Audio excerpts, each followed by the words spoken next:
passer de vivre dans une maison sans eau à milliardaire. Are you kidding me? Oprah Winfrey. Là, on est dans les années 1954, dans le Mississippi. C'est la naissance de Oprah Winfrey. Elle naît dans une maison tellement pauvre qu'il n'y a pas d'eau courante. Par contre, il y a une radio. Donc autant te dire que Oprah Winfrey, très jeune, se met à poncer la radio comme toi, t'as poncé Nintendog ou Dora l'exploratrice, du même tonneau. Et donc, elle va développer des skills, mais à couper le souffle. Au point où dès ses plus jeunes âges, 3 ans, 4 ans, dès qu'elle parle, les gens, ils se taisent, ils l'écoutent. Parce qu'elle sait raconter des histoires, elle transmet des émotions, Et en fait, au fur et à mesure, du coup, elle va un peu axer ses activités par rapport à ça. Donc, elle va intégrer une église où elle va réciter des chants, voilà. Un peu plus tard, elle va se mettre à passer des concours, en gros, genre d'art oratoire. Tout ce qui touche à la manière de parler, qu'elle va gagner. Et ça, c'est un banger, parce que du coup, grâce à ça, elle va pouvoir intégrer l'université de Nashville et avoir une bourse. En plus de ça, il y a un mec qui va la repérer et qui va lui dire, genre, ouais, je trouve que tu parles vachement bien et tout. J'aimerais bien que tu intègres ma radio. Et donc, du coup, elle va intégrer cette petite radio.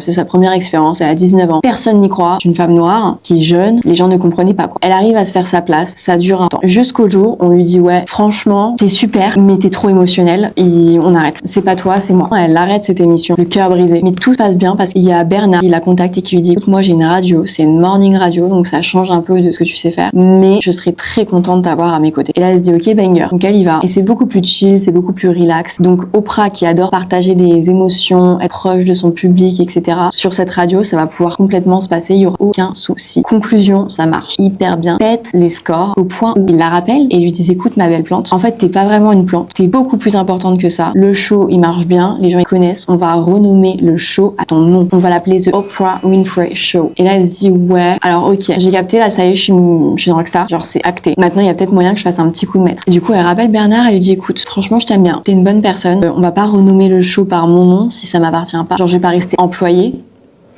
Like, what the fuck, you know. Donc en fait, elle va juste se mettre à négocier la cause et elle va gagner les négociations et elle va acheter les droits et bam, ça lui appartient et bam, milliardaire. C'est un coup de maître. Donc elle est vraiment passée de vivre sans eau à pouvoir acheter beaucoup d'eau.